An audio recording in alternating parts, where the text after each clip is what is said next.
Hi everyone, happy Friday. Um, so last time we sort of left off in the middle of the proof of this theorem. So let me just remind you what it says and how far we got in the proof. So the theorem was about the order of a permutation, and it said that the order of a permutation, if you write it in disjoint cycle form, then it's just going to be the least common multiple of the lengths of the cycles. Okay, so where we got in the proof was we tackled the first case of this theorem, which is to just determine what the order of a cycle of length n is. And we showed that a cycle of length n has order n. Okay, so then continuing on in the proof, we'll look at the case where we have two disjoint cycles in our permutation. So we'll suppose the permutation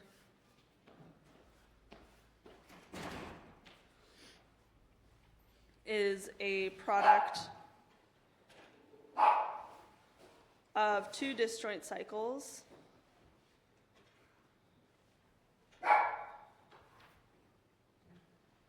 And let's just say those are called alpha and beta. So we'll prove that the theorem holds in this case, and then when your permutation is written as a product of more cycles, that will follow from just this case. So I'm going to we'll have two pieces of notation. I'm going to let T denote the order of this cycle, and I'll let K be the least common multiple of the lengths of the cycles. So let's say alpha has length n and beta has length m. Then we'll let K be the least common multiple of those two cycle lengths.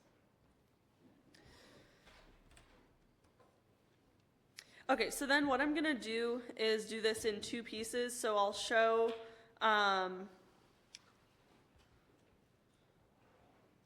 that T divides K, and then subsequently I'll show that K divides T, and then that will show that T and K have to be equal. Okay, so why does T divide K? So we have that alpha beta raised to beam. Hey! No, come here, beam. Hey.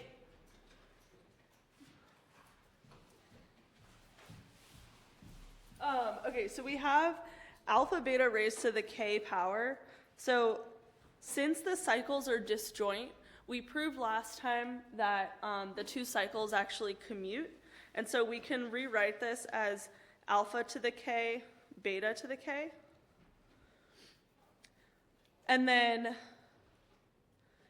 since k is the least common multiple of the orders of each of these cycles, that means that we can rewrite this exponent as like alpha to the n times something, and beta to the m times something, because we know that n and m both divide k. And then each of these would be the identity.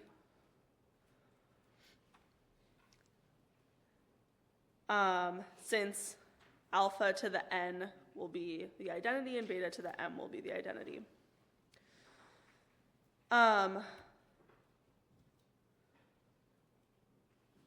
Okay, so what does that say about the order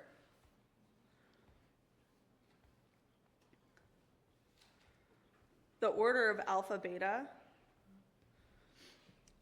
then whatever that number is, it must divide k, which is what we wanted to show. Are there questions?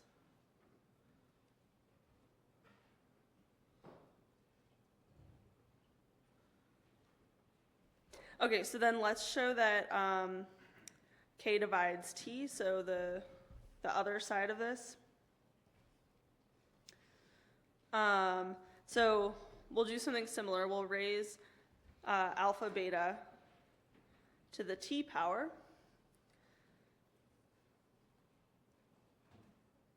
And this is equal to, since the cycles are disjoint, this is equal to alpha to the t, beta to the t.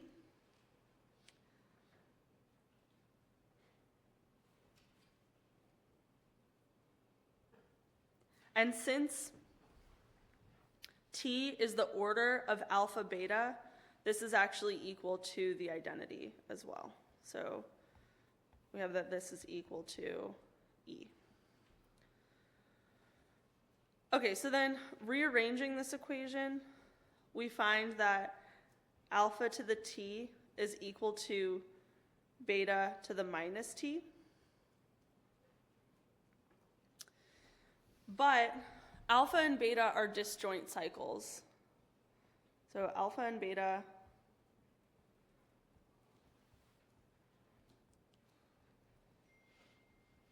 are disjoint cycles.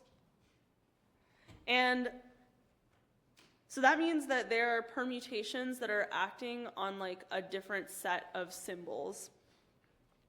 And raising alpha to a power or raising beta to a power isn't going to involve new symbols in that permutation. So what that also means is that alpha to the t and beta to the minus t, also, whatever those permutations are, they also do not have any symbols in common.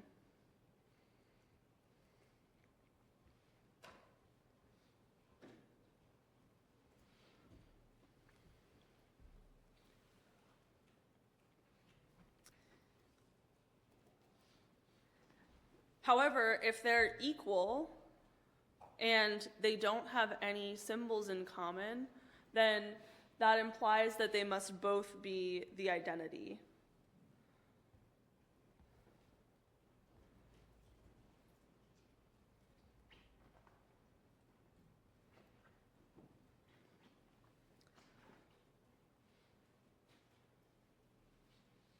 Is that, are we clear up to that point?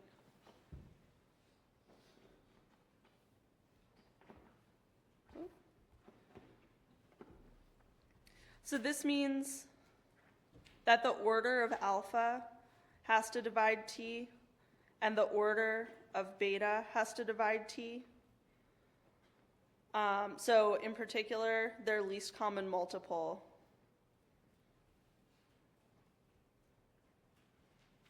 of these two orders must also divide t.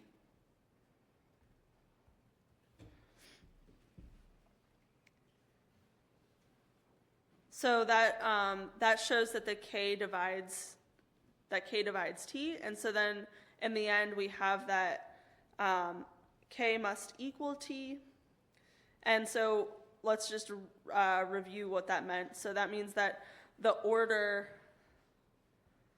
of alpha beta is equal to the least common multiple of the lengths or the orders of alpha and beta.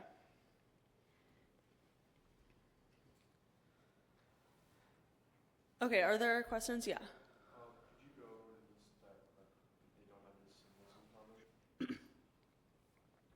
Yeah, so let's think about one cycle. So let's say it is permuting like the elements 1, 2, 3, for example. If I raise that cycle to some power, it's not going to suddenly then incorporate the number 4. It's just going to still involve only 1, 2, and 3, just in some other order. So if alpha and beta started out not having any symbols in common, then raising them to a power is not going to like introduce any new symbols, and so they'll continue to not have anything in common. Yeah. Other questions?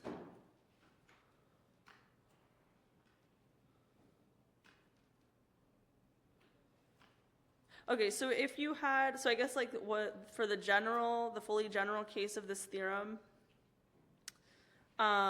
if we had a permutation written as an arbitrary number of disjoint cycles, then you would just repeatedly apply this pairwise to the elements to show that you get overall the least common multiple of all of the lengths of all of the cycles. Okay, so that completes the proof of the theorem. Okay, so now if you're handed a permutation, you know how to write it into disjoint cycle notation, and then from that you can easily determine its order. And now we're going to transition into talking about just transpositions.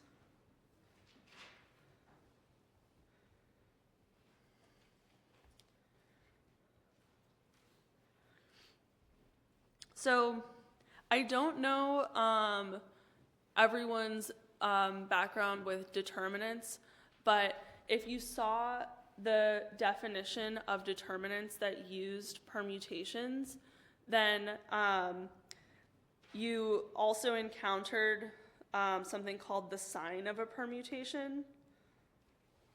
So we saw this last semester in 540.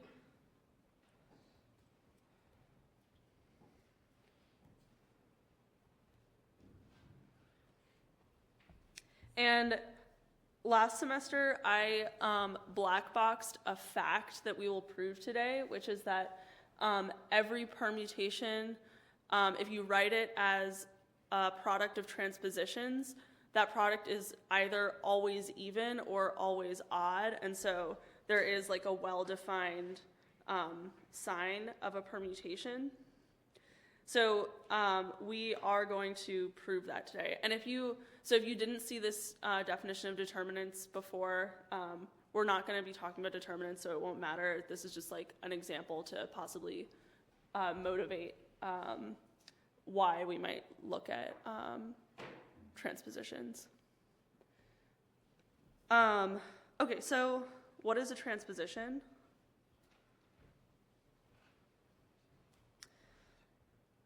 Transposition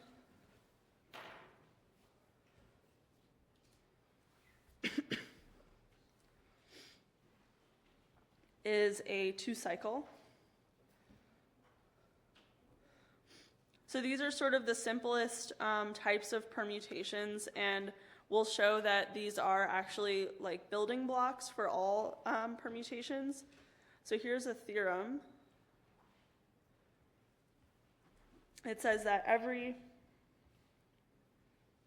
permutation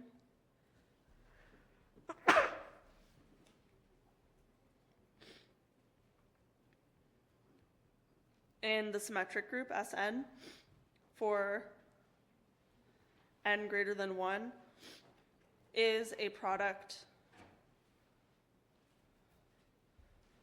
of transpositions.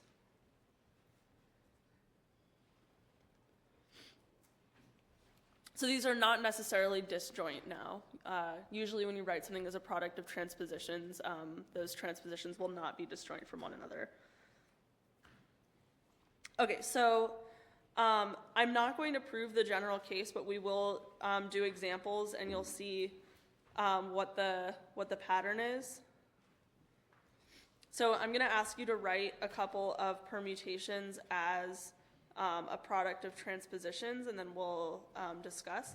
So first, just the identity, then the cycle 1, 2, 3, 4, 5, And then lastly, one that is a product of two cycles, so 1, 6, 3, 2, and 4, 5, 7. So think about and discuss how you might write these as a product of transpositions, and then we'll talk about it. And from this, it'll be clear what the proof of the theorem is.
Yeah. Yeah.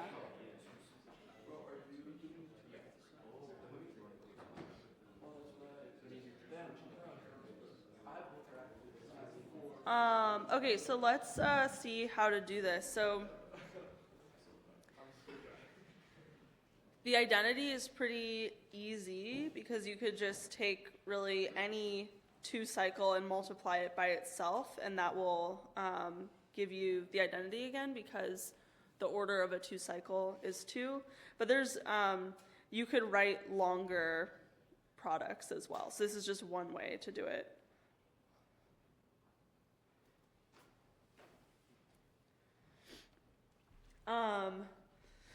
Okay, so for a cycle, there's a pretty simple trick that works. So I'm going to write this as a product of 4 transpositions. And in the first part of each one, I'm just going to put 1. And then I'm going to put the other numbers in reverse order. So 2, 3, 4, 5. So let's just like think about how this product would go.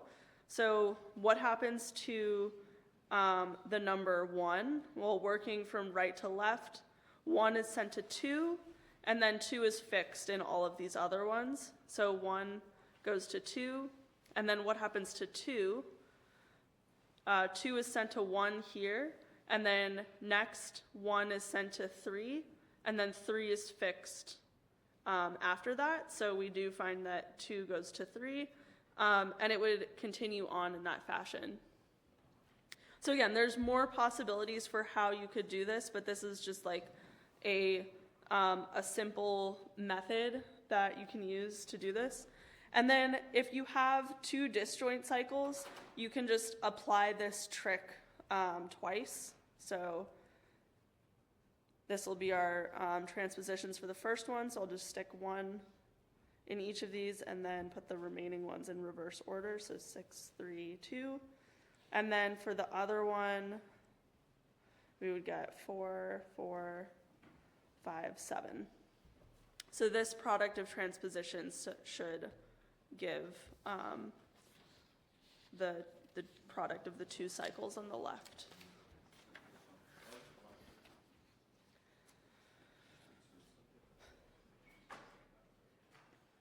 Okay, so now we'll prove this important theorem that basically says that the sign of a permutation is well defined, but I'll write it out in more concrete terms than that. So we'll say if a permutation alpha can be expressed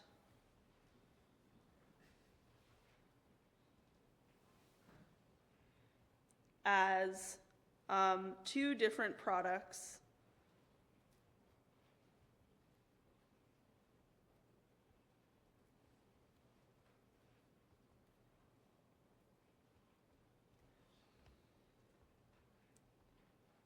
of 2 cycles, so where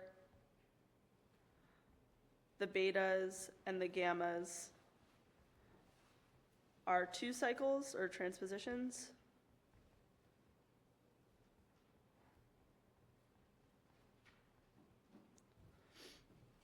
Then we have that R and S are either both even or both odd. So the number of transpositions in these product are either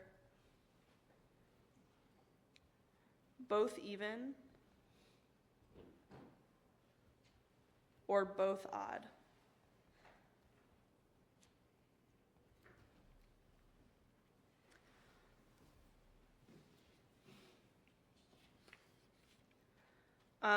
Okay, are there questions about the statement?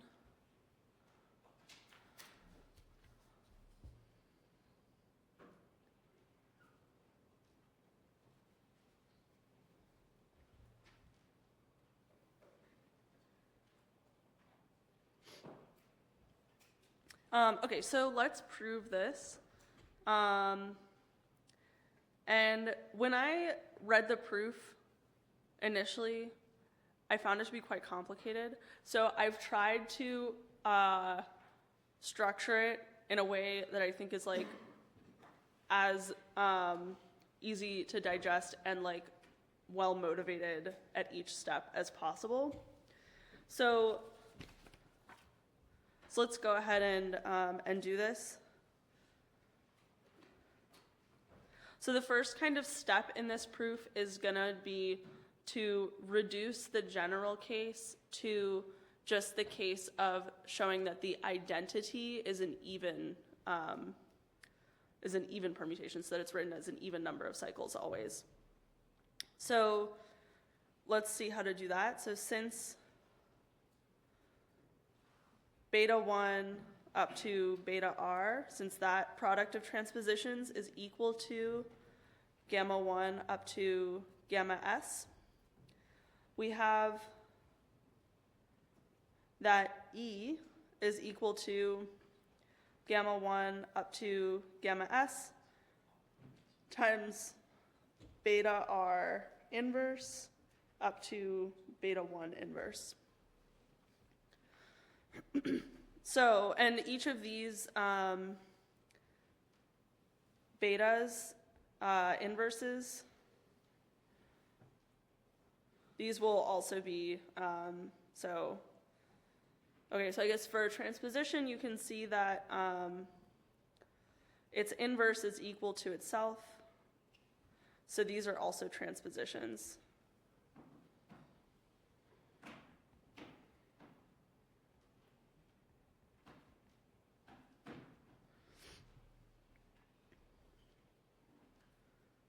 So we've written E as a product of R, S plus R cycles.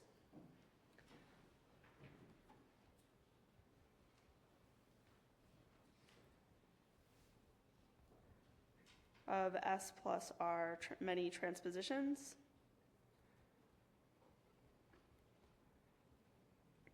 So if we show that whenever you have E written as a product of transpositions, that it has to be even, then that implies that the quantity that this would be even, S plus R is even. So then either S and R are both even or both odd. So my claim is that if E is equal to some product of transpositions, and we'll just simplify this to only use betas.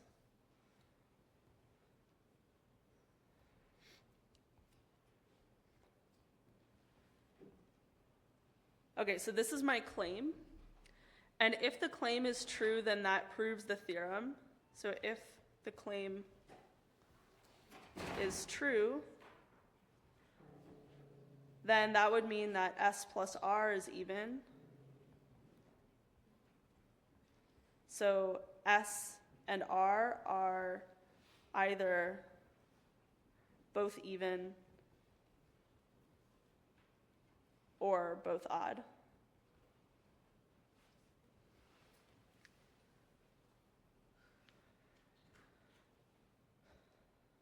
Okay, so are we good up to this point? Are we in agreement that all that we have to do is prove that the identity is always an even product of transpositions?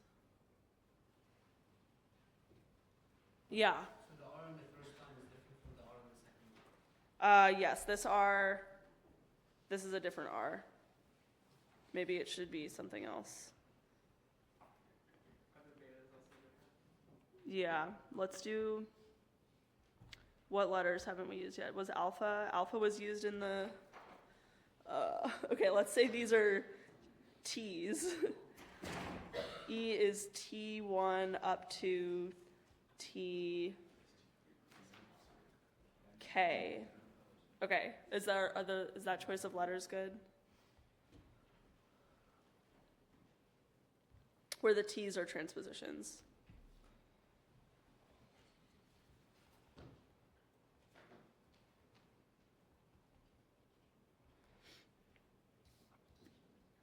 Okay, so let's prove this. The claim, proof of claim.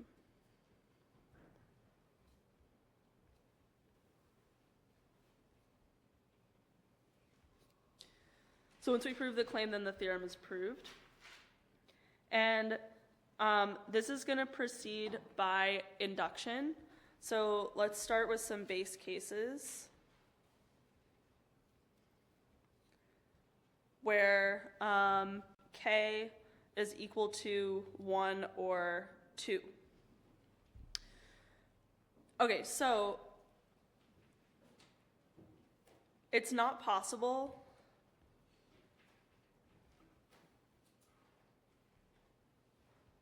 to have k equal to 1 because a 2 cycle is not equal to the identity.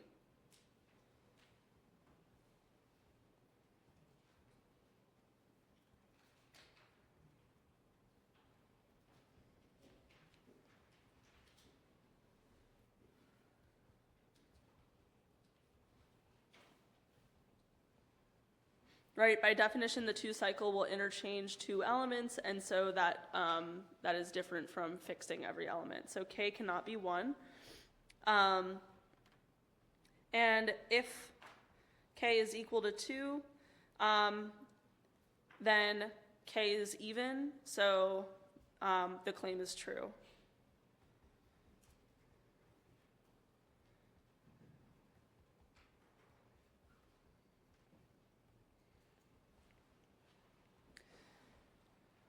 Okay, so now we move on to the inductive step.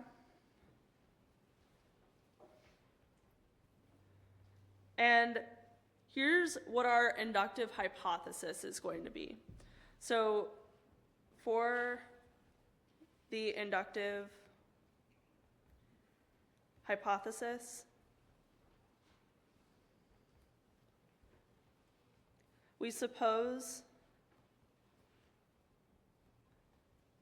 that if E is written as a product of k minus 2 cycles,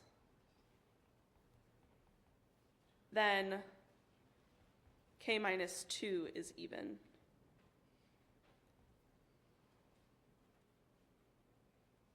And rather, we're gonna, no, I think this is fine.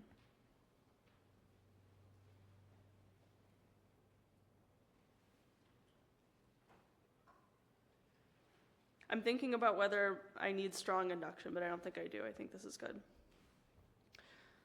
Okay, are there questions about the setup? Are we clear up to this point?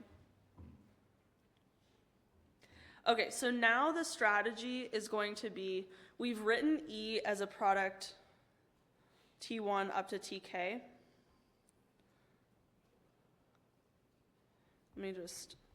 So we have this, E is T1, T2, and so on, up to TK minus 1, TK minus 2. So what I'm going to do is I'm going to look at the last 2 transpositions, and I'm going to see if I can simplify these, and if not, then I'm going to replace them by something else and then keep working my way leftwards to see if I can do a simplification. So here's how this process goes. So, this last one should be TK. Sorry about that. Okay, so let's suppose T sub k, this last transposition, is equal to the 2 cycle AB. And then we have to look at different cases for how TK minus 1 could look. So there's going to be 4 cases. 1, TK minus 1 could be the same cycle. So if TK minus 1 is also equal to AB,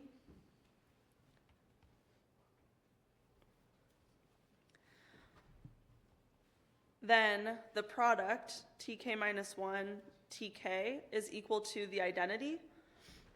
And so we have that E is equal to T1, T2, and so on up to TK minus 2, So then we would be done by the inductive hypothesis. So this would imply that k minus 2 is even. So k is even. And we are done.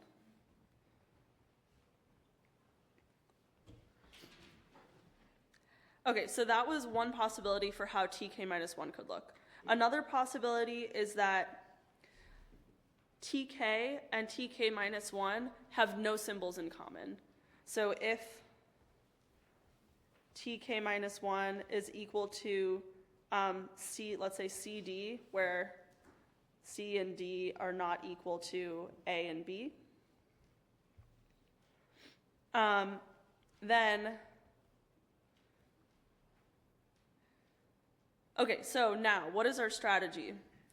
I'm going to slowly try and move the symbol a leftwards and show that in the end, it's not possible for me to have only T1 involving A. So I'm just gonna, so here we have AB, and I'm just gonna slowly replace this product by something that has A further and further to the left. Okay, so my goal here is gonna be to just swap TK and TK minus 1. So then we'll have this product. We'll rewrite E as T1, T2, and so on up to TK, TK minus 1. So we just switched those two transpositions, which we can do because they're disjoint. Okay, then we have two other possibilities. So TK minus 1 could involve the symbol A, or it could involve the symbol B. So let's see what to do in those two cases. Okay, so if TK minus 1 is equal to, so it has the symbol A in it and then maybe some other symbol, C. And note that that's the same thing as CA, so it doesn't matter what order I write them in. Then I'll replace TK minus 1 TK, which is AC AB, by this new product AB BC. Okay, so you can maybe do out this product and see that these two are equal, but what this has accomplished is it has moved the symbol A to the left, and there are no instances of A appearing over here. And then we're going to do something similar in the other case too. So if TK minus 1 is equal to, so let's say now they both contain the symbol B, so this is equal to BC. Then we'll replace TK minus 1 TK, which is equal to BC AB. We'll replace that by AC CB. And again, you could do out these two products and show that these are equal, but this has also accomplished scooting A to the left and leaving no instances of A to the right of it. So what happens after we've done, so recall, where are we? If case 1 occurs, then we're done. So now in these other three cases, we've sort of done this replacement that moved A to the left. So what we would do is repeat these steps with the third to last and second to last transpositions. So these would be TK minus 2 and TK minus 1. So you just continue doing these steps. If case 1 appears ever, then we're done. Otherwise, the symbol A keeps moving left.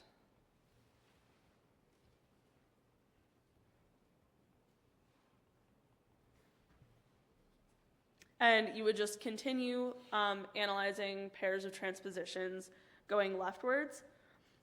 And I claim that eventually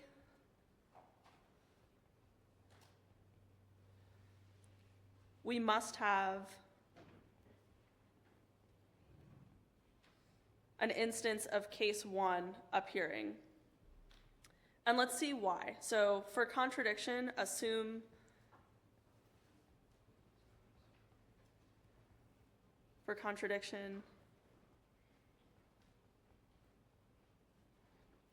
that this does not happen.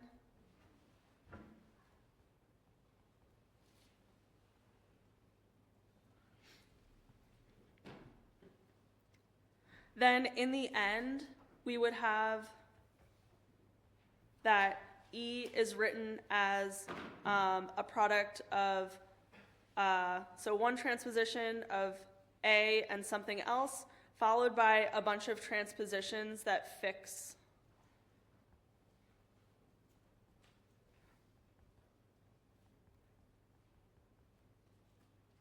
the element A.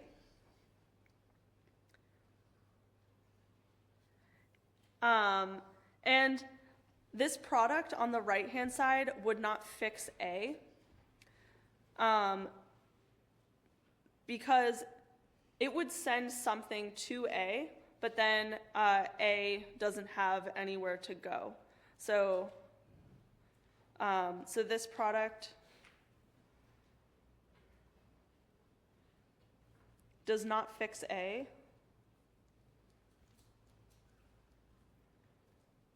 Which is a contradiction, because then that's not equal to the identity.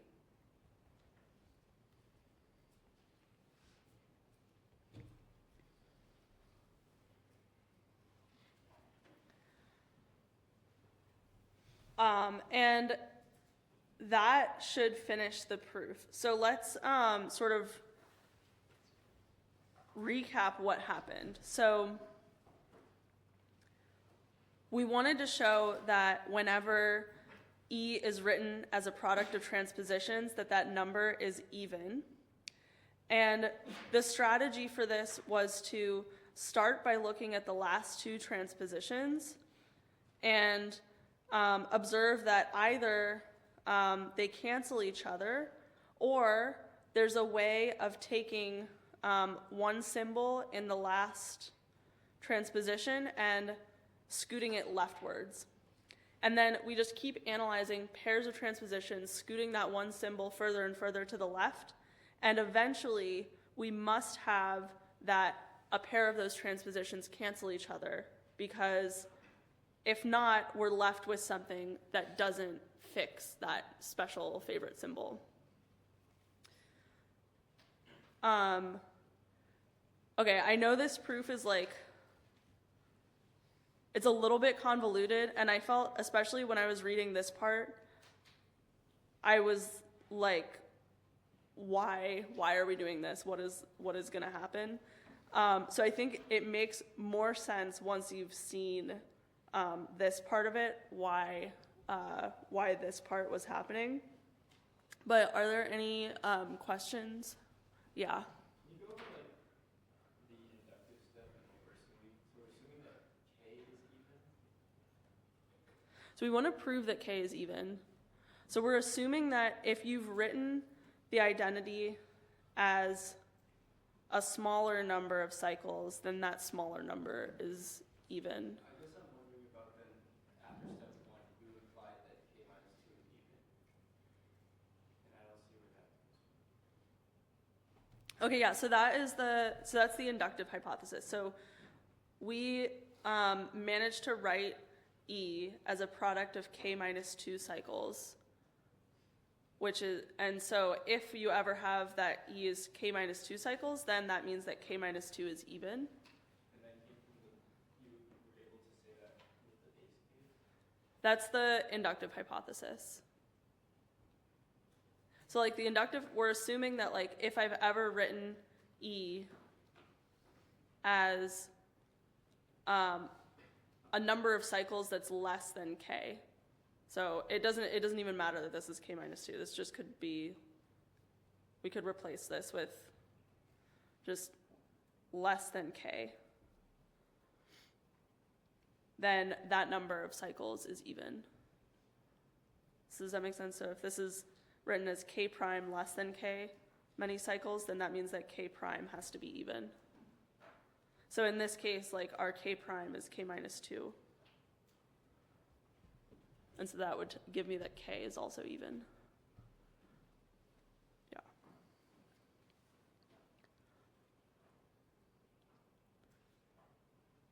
Yeah.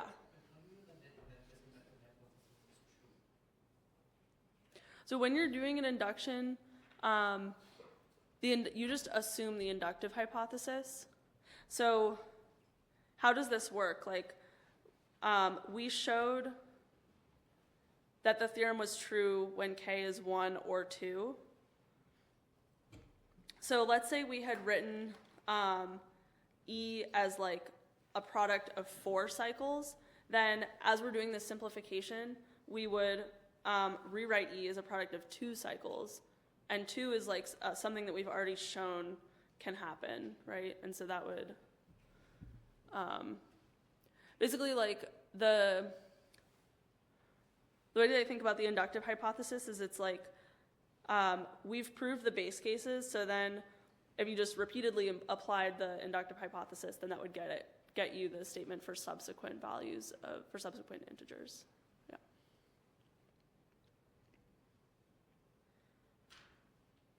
Are there other questions? Okay, so now we know what it means for a permutation to either be odd or even.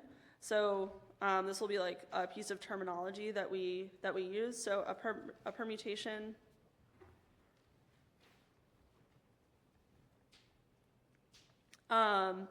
written as an even number of cycles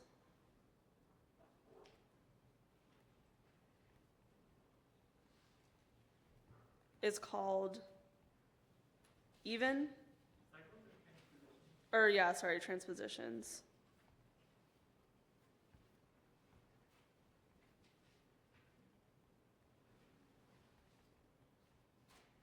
So if you write your permutation as an even number of transpositions, then it's called even, and otherwise it's called odd.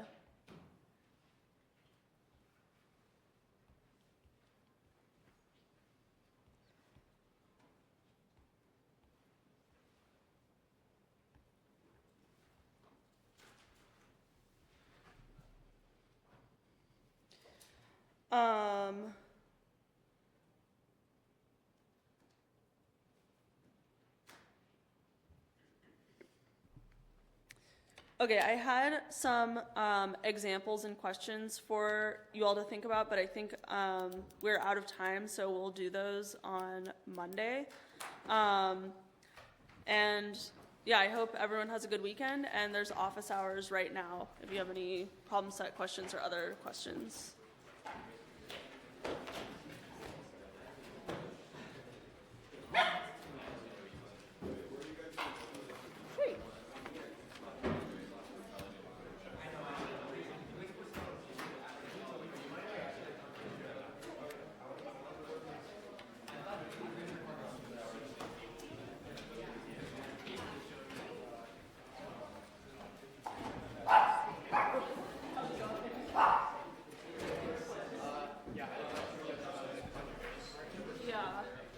So I understand the contradiction, but I don't understand how this implies then that case 1 reappears. So case 1 is saying Sorry, I forget what case 1 says. It says So that, case 1 is like when you have like 2 copies of the same transposition. yeah, and those cancel out. Yeah. Right? So Yeah. how does So this if I imply never, that? yeah, okay. So if I never had case 1, what would happen? I would just keep repeating these steps, and eventually I would have something that looks like A, B. Let's say, yeah, I don't know. Let's say A is like 1, and then 2, whatever, and then we have other transpositions that never have the symbol 1. So it's like 3, 5, 6, 7, whatever. Okay. So let's just fill this in just for. So since 1 is all the way over here, and these all fix 1, if I applied this this permutation to the element 1, Go to 2. yeah, 1 would go to 2. But it's supposed to be identity. So 1 is it has supposed to to be go to fixed. 1. Yeah. So Then- that means like Yeah. this actually like we can't do this. And so since we can't do this, then the true statement is that E must be 1, 2, and something that like undoes that. So I guess the truth is that we're unable to just keep scooting 1 as far left as we want. Okay. So like eventually we have to find like the transposition that cancels 1 out. Ooh. Okay, and that degenerates to case 1. Then. Yeah. Okay, I think I see that. Okay, Yeah. Thank you. Do you have a question? Understand the inductive hypothesis. Yeah. Like, so I see like, so we're just assuming that this is true, right? But I don't see how this like kind of like generates all the following cases given like the base case plus the inductive hypothesis. 'Cause that's what induction is. It's like you have Yeah, okay, so basically so if we have this inductive hypothesis, what do we need to do? If we have E written as a product of K cycles, then I need to rewrite E as a product of K minus 2 cycles. Okay. And then I know that K minus 2 is even. But like if we assume that K minus 2 is even, then even number plus 2 is even. So aren't we just assuming that K is even? Yeah, but I guess if I hand you this product, you don't know that you can write E as a product of K minus 2 cycles. You just have it written as a product of K cycles. Oh, okay. Yeah, so like the work is then like showing. Showing that you can write it. That as you can- K. yeah. Okay. All right. Thank you. Do you have a question? This. Yeah, like here's the cancellation.